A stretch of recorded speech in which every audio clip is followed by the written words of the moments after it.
जय हिंद दोस्तों, बहुत बहुत स्वागत है हमारे YouTube चैनल पर। इंडिया में हर व्यक्ति के पास में सेविंग बैंक अकाउंट है। एक नहीं, दो नहीं, पांच सेविंग अकाउंट लोग रखते हैं। बैंक के अंदर, पोस्ट ऑफिस के अंदर बहुत सारे पेमेंट बैंक्स दोस्तों खुल गए हैं, जैसे कि Paytm payment bank, Airtel payment bank.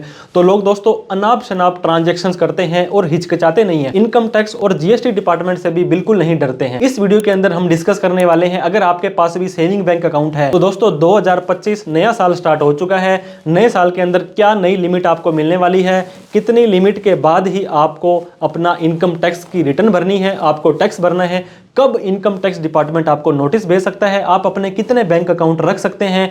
ऐसे बहुत सारे दोस्तों जो डाउट हैं, क्वेरियां हैं, आपकी इस वीडियो में क्लियर होने वाली है। तो मेक श्योर करें इस वीडियो के लास्ट तक बने रहें। टैक्सीलेंट नाम से हमने एक नया चैनल बनाया है जहां पे मनी की, फाइनेंस की, इन्वेस्टमेंट की बात करते हैं। उसको भी आप सब्सक्राइब करते जाइएगा। व्हाट्सअप और टेलीग्राम के चैनल को भी फॉलो कर लीजिएगा। तो दोस्तों देर ना करते हुए 2025 के अंदर सेविंग बैंक अकाउंट को कैसे मेंटेन करना है ताकि आपको किसी भी तरह का नोटिस ना आए, जान लेते हैं। तो दोस्तों बहुत ही इंपॉर्टेंट डिस्कशन इस वीडियो में होने वाला है। डिपॉजिट लिमिट या विड्रॉल लिमिट। आपको पता होगा हर व्यक्ति का सेविंग अकाउंट है और एक नहीं, एक से ज़्यादा भी होते हैं। 2025 नया कैलेंडर ईयर स्टार्ट हो चुका है, तो आपको इस साल के अंदर क्या क्या ट्रांजैक्शंस करनी है सबसे पहले मैं आपको बता दूं। 1/4/2024 से लेकर के 31/3/2025 ये आपका फाइनेंशियल ईयर होता है। अभी आपका जनवरी, फरवरी, मार्च चल रहा है, तो इस फाइनेंशियल ईयर के अंदर अभी भी 3 महीने पेंडिंग है।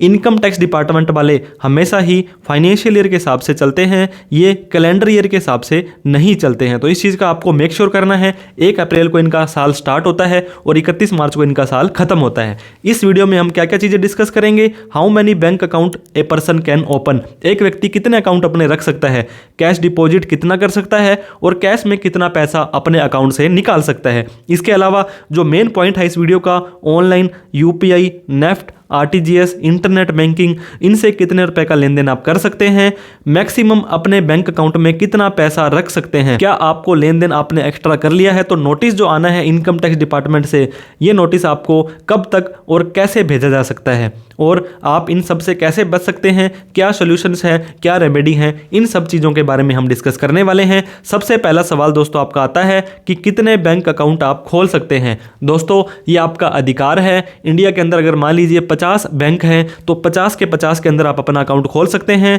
There is no limit. Income tax वाले कुछ नहीं बोलते हैं, आरबीआई कुछ नहीं बोलता है, जीएसटी वाले आपको कुछ नहीं बोलते हैं। मैंने आपको बताया पब्लिक बैंक है, प्राइवेट बैंक है, गवर्नमेंट बैंक है, स्मॉल फाइनेंस बैंक है, पोस्ट ऑफिस है, जितने मर्जी ओपन करें। Any number of account you can open in every bank. दोस्तों हर बैंक में आपको मिनिमम बैलेंस रखना पड़ता है। आपको ध्यान होगा कोई बैंक वाले कहते हैं कि 5,000 रखना है, 2,000 रखना है, 10,000 रखना है, तो वो आपको मेंटेन करना है। अगर आप नहीं रखते हैं तो मिनिमम मेंटेनेंस चार्जेस आपके काट लिए जाते हैं।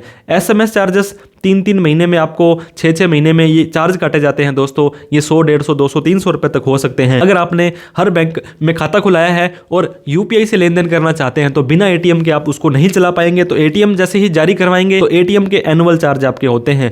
ज़्यादा कैश में लेन देन करते हैं तो वो कैश हैंडलिंग चार्ज भी काट लेते हैं। कई बार करंट अकाउंट में लेजर फोलियो चार्ज काट लेते हैं और भी बहुत सारे चार्जेस दोस्तों हर बैंक के होते हैं। अगर आपको लगता है कि हर बैंक के चार्जेस मुझे लगवाने हैं, कटवाने हैं, मुझे कोई दिक्कत नहीं है, तो बढ़िया है, आप जितने भी बैंक अकाउंट खुलवाएं।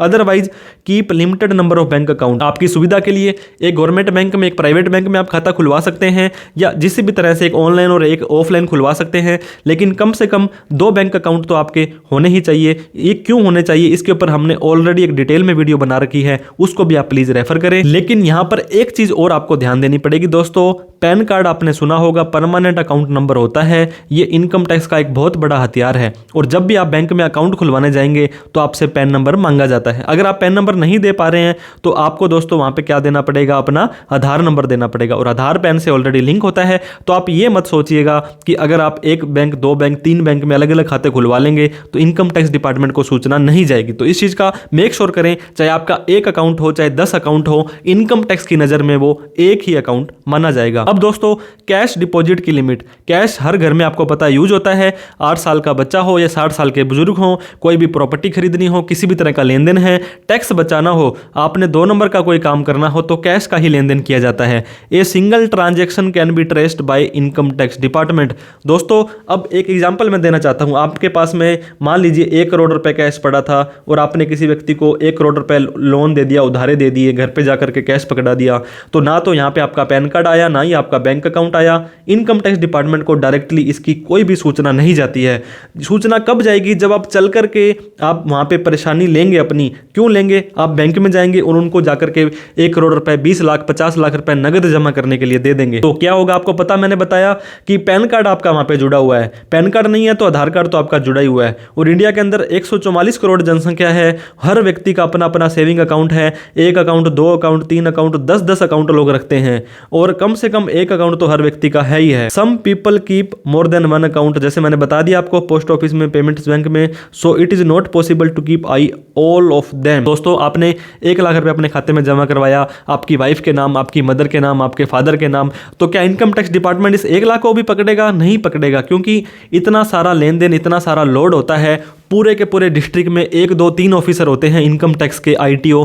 लेकिन आजकल तो सबकी चीज़ें फेसलेस हो चुकी हैं, फिर भी सभी पर नज़र बनाए रखना इनकम टैक्स डिपार्टमेंट के लिए भी संभव नहीं हो पाता है। तब उन्होंने बोला कि एक व्यक्ति, एक पैन कार्ड में, एक बैंक में, एक फाइनेंशियल ईयर में, अब फाइनेंशियल ईयर में आपको समझाऊं, 1/4/2024 से 31/3/2025 का जो ये आपका साल चल रहा है, ये फाइनेंशियल ईयर पूरा होता है। इसके अंदर क्रॉस कर दी अगर आपने लिमिट जो हमने बताई है, तो जो बैंक वाले हैं वो इनकम टैक्स डिपार्टमेंट को सूचना दे देंगे।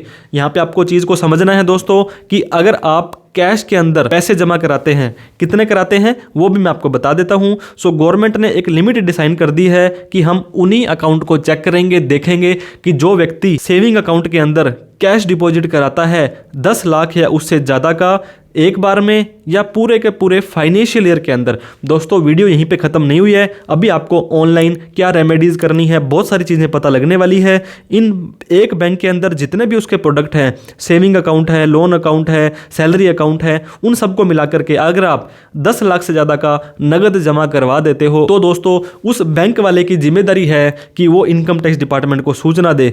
और सिंगल ट्रांजेक्शन भी आपको 2 लाख से कम की ही रखनी है। मान लीजिए आपको 4 लाख रुपए अपने बैंक अकाउंट में जमा कराने हैं, तो दोस्तों 1-1 लाख रुपए करके आप 4 बार करवा दें, ज़्यादा बढ़िया है। इकट्ठे आपको नहीं कराने हैं, तो ये रिपोर्टेबल ट्रांजैक्शंस हो जाएंगी। उस बैंक को इनकम टैक्स डिपार्टमेंट को सूचना देनी पड़ेगी। ये सूचना दोस्तों फाइनेंशियल ईयर वाइज जाती है, SFT की रिपोर्ट जाती है। इस रिपोर्ट की लास्ट तारीख है 31 मई 2024 या इस साल की मान लो 2025। कई बार क्या होता है, किसी व्यक्ति ने ऐसा लेन देन किया और अप्रैल को अपनी ITR भर दी, और जो बैंक वाले हैं वो तो मई के अंदर सूचना देंगे, क्योंकि अप्रैल, मई, जून, जुलाई 4 महीने का टाइम होता है। तब आपको नोटिस भेज के फिर से पूछा जाएगा कि आपका ये ट्रांजैक्शंस उस टाइम आपने सही नहीं दिखाया था। तो इस चीज़ का मेक श्योर करना है, आपको ज़्यादा ओवर स्मार्टनेस नहीं दिखानी है। अब दोस्तों इन 1 फाइनेंशियल ईयर 1/4/24 से 31/3/25 कैश डिपॉजिट 10 लाख से ज़्यादा किसी एक बैंक के अंदर आपने जमा करवाया या सिंगल ट्रांजेक्शन आपने 2 लाख से ज़्यादा की कराई, तो बैंकर इंफॉर्मेशन दे देगा इनकम टैक्स डिपार्टमेंट को। अब फिर से मैं बता रहा हूँ, एक पर्टिकुलर बैंक की बात कर रहे हैं दोस्तों। अब मान लीजिए SBI के अंदर आपका अकाउंट है, आपने वहां पे 9 लाख रुपए जमा करा दिए। इसके अलावा HDFC बैंक का अकाउंट है, यहाँ पे आपने 9 लाख रुपए जमा करा दिए। PNB बैंक अकाउंट है, वहां पे आपने 9 लाख रुपए जमा करा दिए, तो 9 से 27 लाख रुपए आपने जमा करवा दिए। इनकम टैक्स डिपार्टमेंट को ये तीनों ही बैंक वाले सूचना नहीं देंगे। तो इसका ये मतलब नहीं है कि दोस्तों आप 10 अकाउंट खुलवाएं, 10 में 9-9 लाख रुपए जमा करा करके 90 लाख रुपए जमा करवा दें। इनकम टैक्स डिपार्टमेंट कभी भी कोई भी आपकी जो ट्रांजैक्शंस हैं वो ट्रैक कर सकता है। अब दोस्तों कैश डिपॉजिट अमाउंट आपकी करंट अकाउंट में मैं आपको बताना चाहता हूं।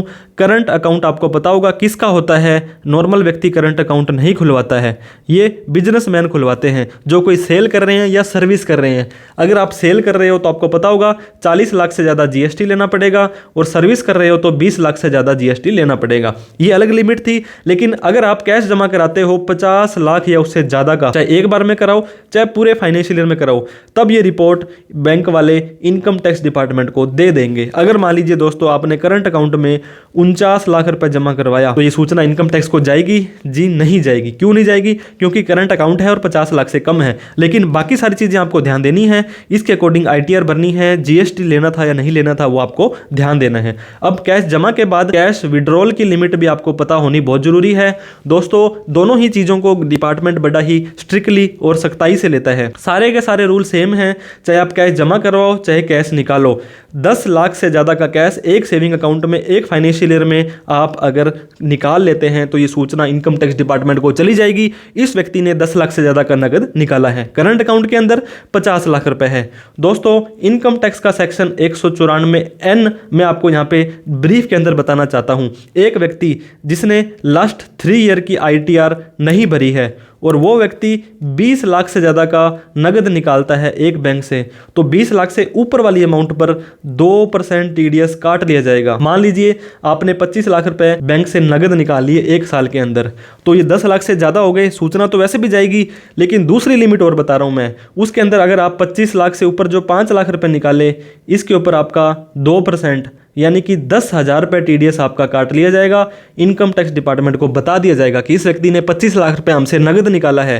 तो दो जगह आप फंस गए दोस्तों। अब ITR इस केस में आप 1 नहीं भर पाएंगे। 1 तो वैसे भी नहीं भरनी चाहिए, क्योंकि 25 लाख का लेन देन किया है तो आपको बिजनेस या एग्रीकल्चर जो भी आपकी इनकम है वही आपको दिखानी है। और वहीं पर अगर लास्ट 3 साल की ITR आपने भरी है तो 1 करोड़ रुपए तक भी नगद निकालते हैं तो आपका TDS नहीं कटेगा। लेकिन TDS नहीं कटेगा तो 10 लाख से ज़्यादा तो हो चुकी है, सूचना तो फिर भी जाएगी।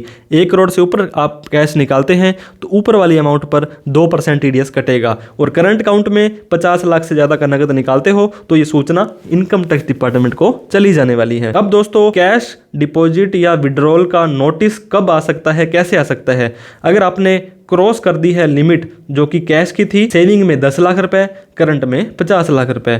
इसका ये मतलब नहीं है कि आपको नोटिस आएगा ही आएगा। दोस्तों आप बहुत सारे ऐसे लोग हैं जो 50-50 लाख रुपए, करोड़ रुपए जमा करवाते हैं, नोटिस नहीं आता है। अब रोल किसका आ जाता है दोस्तों? ITR का काफ़ी इंपॉर्टेंट रोल आ जाता है।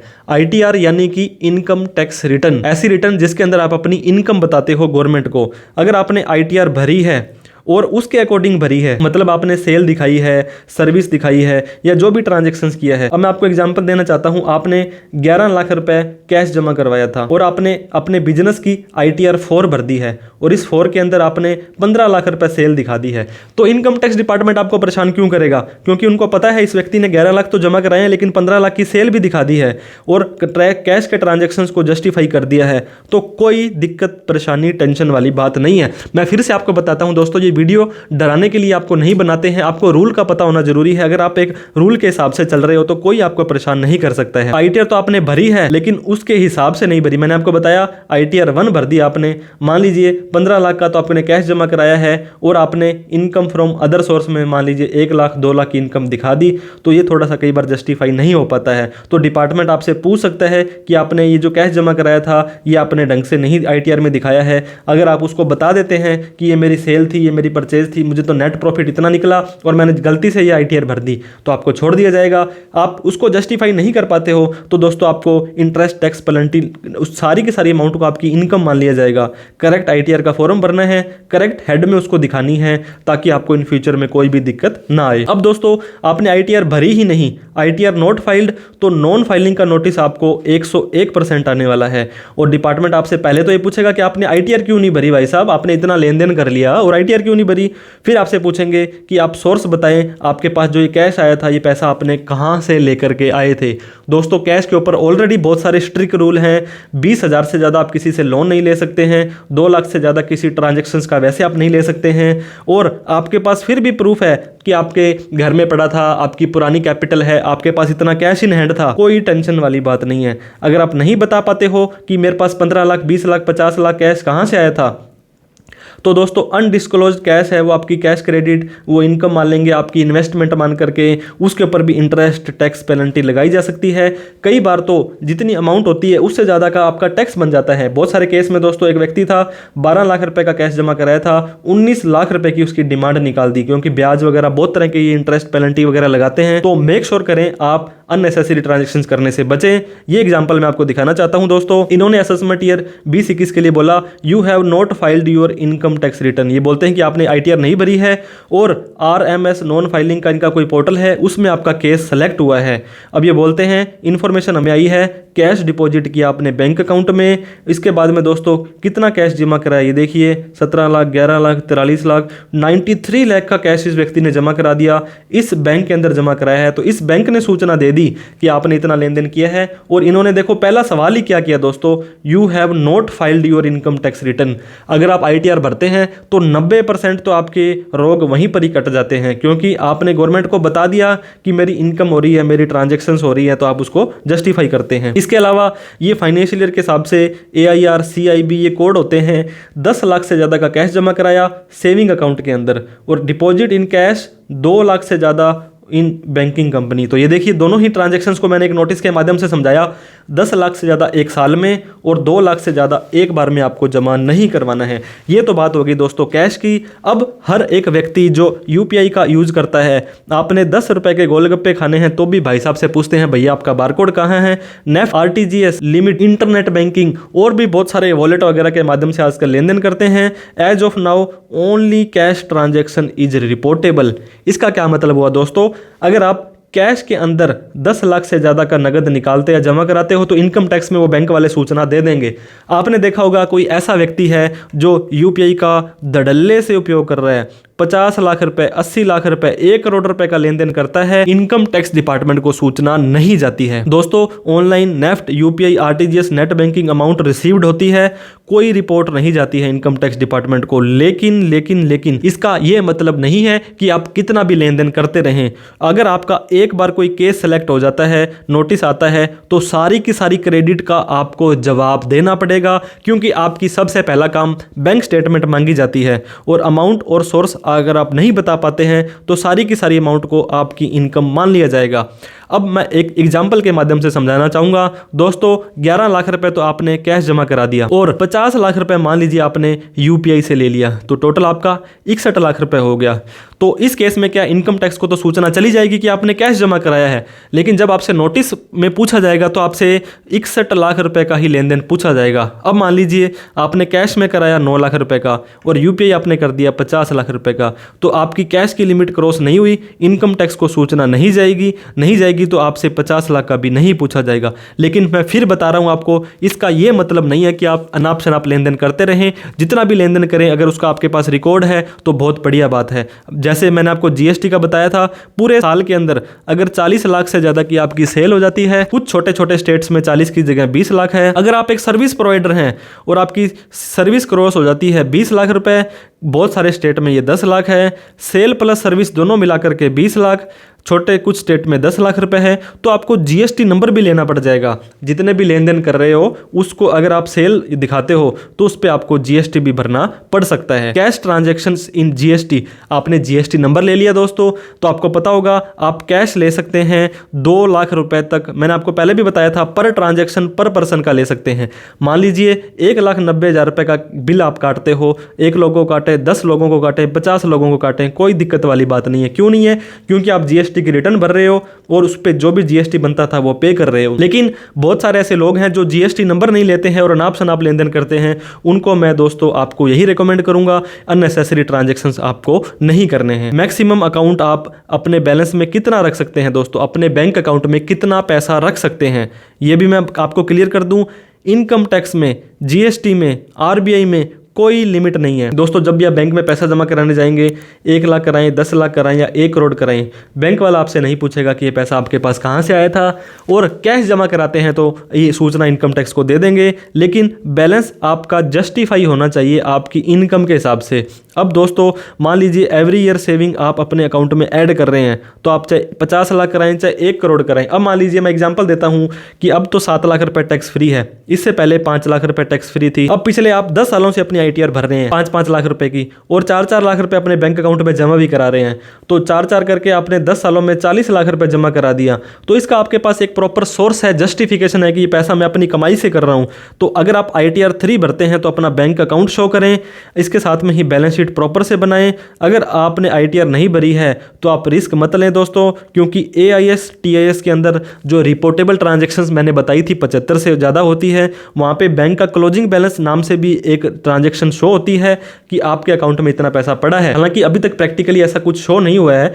31/3/25 को मान लीजिए SBI खाते में 10 लाख पड़ा है और HDFC खाते में आपके पड़ा है 50 लाख, तो ये ट्रांजैक्शंस भी इनकम टैक्स को शो होती हैं एज पर रूल। लेकिन आज की तारीख में हमने ऐसी कोई भी प्रैक्टिकल ट्रांजैक्शंस नहीं देखी है। तो आप अपने बैंक अकाउंट में कितना भी पैसा रखें, कैश के अंदर जमा करा के रखते हो तो ITR भरें और उसको जस्टिफाई करें। ऑनलाइन आता है तो दोस्तों रिपोर्ट इनकम टैक्स में कोई नहीं जाएगी, लेकिन फिर भी आपको सोर्स प्रूफ रखना जरूरी है कि ये पैसा आपके पास में कहां से आया था। कोई दिक्कत वाली बात नहीं है। As of now maximum limit कोई डिफाइन नहीं की है। रिपोर्टेबल ट्रांजेक्शन है कैश की वो 10 लाख रुपए है दोस्तों, लेकिन आपका अमाउंट एक्यूमुलेट हो रहा है धीरे धीरे।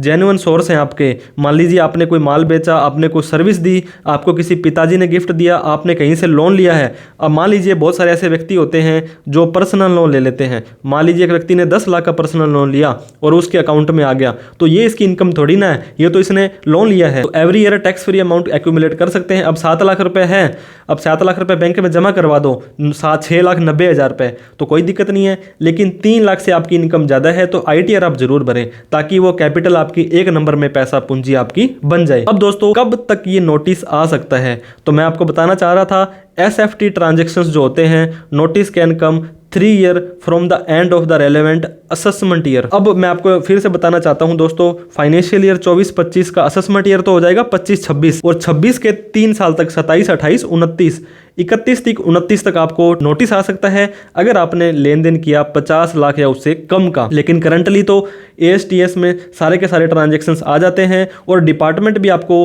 ITR भरने के लिए कैंपेन के थ्रू रिमाइंडर डालता है। ये आपको मेल भेजता है, मैसेज भेजता है कि प्लीज़ आप अपनी ITR भर लो, इतना सारा लेन देन कर रहे हो। तो इतने अच्छे हैं इनकम टैक्स वाले, आपको टाइम टाइम पर सूचना देते हैं। आपने 50 लाख से कम का कैश ट्रांजेक्शन्स किया तो फाइनेंशियल ईयर के 4 साल तक आपको ये नोटिस आ सकता है। ये 3 साल असेसमेंट ईयर खत्म होने के बाद है। और वहीं पर मोर देन 50 लाख, अगर आपका ट्रांजेक्शन 50 लाख से ज़्यादा था, मान लीजिए आपने 51 लाख रुपए नगद जमा करा दिए, तो ये नोटिस दोस्तों 3 साल की जगह 5 साल तक आ सकता है। 5 ईयर असेसमेंट ईयर खत्म होने के, मतलब फाइनेंशियल ईयर 6 साल तक आ सकता है। 31/3/25 प्लस 6 साल, 31/3/31 तक आपको नोटिस भेजा जा सकता है। लेकिन कैश जमा वगैरह का जो भी लेन देन है वो ऑनलाइन पहले से ही आ जाता है। तो आपको अपना AISTS जरूर चेक करना है। डिपार्टमेंट आपको रिमाइंडर भेजता है, मैसेज भेजता है, मेल भेजता है। इतने ट्रांजेक्शन्स ना करें तो उनका प्रूफ रखें। करंट फाइनेंशियल ईयर 24-25 का नोटिस दोस्तों 31/3/25 हमारा जो साल है, इसका जो नोटिस पिछले कौन से सालों में आ सकता है। अभी पिछला साल आपका खत्म हुआ था 31/3/2021, तो 21 का नोटिस 22, 23, 24, 25 तक आ सकता है, 31 मार्च 25 तक अगर ITR नहीं भरी है तो। और इस साल का नोटिस 25 वाला 29 तक, या 50 लाख से ज़्यादा लेन देन है तो 31 तक आ सकता है। तो उम्मीद करता हूँ काफ़ी सारी चीज़ें आपकी क्लियर हो गई होगी। ITR फाइलिंग मैंडेटरी दोस्तों, ITR फाइलिंग मैंडेटरी। डिपॉजिट कर दिया है आपने सेविंग अकाउंट में 50 लाख से ज़्यादा का। अब डिपॉजिट के अंदर कैश भी हो सकता है और अदर देन कैश भी हो सकता है। इसके अलावा आपने करंट अकाउंट में 1 करोड़ से ज़्यादा का डिपॉजिट किया है एक फाइनेंशियल ईयर में, तो आपकी चाहे इनकम 1 लाख हो, चाहे 2 लाख हो, चाहे 10,000 हो, आपको ITR भरनी मैंडेटरी है। इस चीज़ के लिए गवर्नमेंट ने रूल बना दिए हैं। इसके अलावा ITR वैसे कब भरनी जरूरी है दोस्तों, मैंने आपको बहुत बार बता दिया कि पहला नोटिस ही आपको नॉन फाइलिंग का आता है। अगर आपकी इनकम क्रॉस कर जाती है बेसिक एग्जम्पशन लिमिट और आप ओल्ड टैक्स रजाई में जाते हो और आपकी उम्र 60 साल तक है तो 2.5 लाख, 60 से 80 वालों के लिए 3 लाख, 80 से ज़्यादा वालों के लिए 5 लाख तक इनकम क्रॉस कर जाती है तो ITR भरनी आपके लिए मैंडेटरी है। और न्यू टैक्स रेजाइम में 3 लाख से ज़्यादा वाला व्यक्ति ITR भरनी जरूरी है। दोस्तों मान लीजिए एक व्यक्ति है, उसकी 6,90,000 रुपये इनकम आ रही है और वो कहता है मुझे 7 लाख तक तो कोई टैक्स नहीं देना है, तो वो बिल्कुल सही कह रहा है, 7 लाख तक कोई टैक्स नहीं है। लेकिन उसकी इनकम 3 लाख से ज़्यादा चलेगी तो उसको ITR भरनी जरूरी है। अब क्या होगा दोस्तों, ITR भरेगा तो उसको नोटिस आने के चांस भी घट जाएंगे, उसकी ट्रांजैक्शन भी जस्टिफाई हो जाएगी और उसकी 1 नंबर की कैपिटल भी बन जाने वाली है। टैक्स कब देना है, कैसे देना है, किस पे देना है दोस्तों, टैक्स इज नीड टू पे ऑन इनकम अब मैंने फिर से आपको बताया, आपने 15 लाख रुपए कैश तो जमा करवा दिया, लेकिन ये तो आपकी माल दुकान की बिक्री थी, आपने इनकम तो इसमें कमाई 2,90,000 रुपए, तो आपकी इनकम 3 लाख से कम हो गई। वैसे तो ITR भरनी जरूरी नहीं है और टैक्स भी नहीं लगेगा, लेकिन कैश आपका 10 लाख से ज़्यादा हो गया तो आपको उसके हिसाब से ITR भरनी पड़ेगी। नॉर्मल इनकम है तो टैक्स स्लैब के हिसाब से ओल्ड और न्यू 2.5 लाख से 5 लाख, 5 लाख से 10 लाख ऐसे करके जो लिमिट है। कोई स्पेशल इनकम है उस पर स्पेशल रेट लगेंगे। लॉन्ग टर्म कैपिटल गेन पे 12.5, शॉर्ट टर्म पे 20, लॉटरी पे, क्रिप्टो पे 30, इस तरह से आपको टैक्स देना है। और ओल्ड टैक्स रजाइम में नॉर्मल इनकम है तो 5 लाख तक कोई टैक्स नहीं है। न्यू टैक्स रजाइम में नॉर्मल इनकम मतलब सैलरी की, रेंट की, बिजनेस की इनकम है तो 7 लाख रुपए तक कोई टैक्स नहीं देना है, बट स्टिल ITR भरनी आपके लिए मैंडेटरी हो जाती है। क्या सोल्यूशन आपको करने हैं दोस्तों? Keep record of cash deposit. पहली बात तो आपको इसको अवॉइड करना है। आपको ये देखिए, अवॉइड अननेसेसरी ट्रांजैक्शंस। दोस्तों बहुत सारे लोगों को देखा है किसी का पैसा अपने अकाउंट में ले रहे हैं, बिना बात का लेन देन कर रहे हैं। अगर आप उसको जस्टिफाई नहीं करते हो तो सारा का सारा लेन देन आपका माना जाएगा। कैश को और ऑनलाइन को अवॉइड करना है, लेकिन करना ही पड़ रहा है आपको, तो आप उसका रिकॉर्ड रखें, कहाँ से पैसा आया, कहाँ से गया। बहुत सारे लोग तो ऐसे करते हैं कि 10,000 रुपये किसी का कैश जमा करा दिया, किसी को ऑनलाइन डाल दिया। तो इस केस में क्या करें, आपको एक तो प्रॉपर लाइसेंस लेना है, जैसे बैंक BC टाइप से होता है। एक आपको एक रजिस्टर या ऑनलाइन कुछ मेंटेन करना है कि किस व्यक्ति को भेजे थे, उनकी KYC रखनी है, उनके सिग्नेचर लेने हैं और उनका मोबाइल नंबर लेना है, ताकि कल को इनकम टैक्स डिपार्टमेंट को जस्टिफाई करना पड़ जाए कि ये पैसा मेरा नहीं था, ये पैसा उस व्यक्ति का था, तो आपको ईजी हो जाएगा। और ITR भरनी आपके लिए बहुत जरूरी है। मैंने आपको फिर बता दिया, ITR भरने से ही आपके 50% 80% चांस नोटिस आने के घट जाते हैं। ज्यादा लेन देन, अननेसेसरी ट्रांजेक्शंस करते हैं। अब जैसे मैंने आपको बताया, सेविंग में 10 लाख है और करंट में 50 लाख है। अगर कैश का लेन देन करना ही है इतना, तो आप सेविंग को क्यों यूज करते हैं? आप करंट अकाउंट को यूज करें, ताकि इन फ्यूचर में आपको नोटिस तो कम से कम 50 लाख के बाद ही आए। ऑनलाइन AIS, TIS और 26S ये आपको जरूर चेक करना है दोस्तों। इनकम टैक्स के पोर्टल पर जाकर के फ्री ऑफ कॉस्ट में चेक कर सकते हैं। हमने ऑलरेडी डिटेल में वीडियो बना रखी है ये कैसे आपको चेक करना है, और आप उसके अकॉर्डिंग अपनी ITR भरनी है। बिजनेस की भरें, जो भी आपका ITR 1 2 3 4 5 6 7 जो आपके ऊपर एप्लीकेबल होती है जरूर भरनी है। दोस्तों बड़ी ही मेहनत से आपके लिए वीडियो बनाते हैं। वीडियो अच्छी लगी हो तो प्लीज लाइक करें, अभी तक हमें सब्सक्राइब नहीं किया तो सब्सक्राइब कर लें। 2025 के अंदर और भी बेहतरीन वीडियोज आपके लिए फाइनेंस, मनी, टैक्स से रिलेटेड हम लाते रहेंगे। इस वीडियो को उन सभी लोगों में शेयर करें जिनका बैंक अकाउंट है, जो अननेसेसरी लेन देन करते हैं, जो सोचते नहीं है कि कल को हमारे साथ क्या होगा। तो दोस्तों लॉयल रहें, लीगल रहें। कोई डाउट, क्वेरी, क्वेश्चन रह जाती है तो आप कमेंट करके पूछें, हम उसका रिप्लाई करने की कोशिश करेंगे। अननेसेसरी ट्रांजैक्शंस ना करें, ITR भरें। किसी भी तरह की डाउट, क्वेरी, क्वेश्चन हो तो हमसे आप कमेंट करके पूछ सकते हैं। टैक्सीलेंट नाम का हमने एक नया चैनल बनाया है, उसको भी प्लीज आप सब्सक्राइब करते जाइएगा। Thank you so much for watching this video. जय हिंद, जय भारत।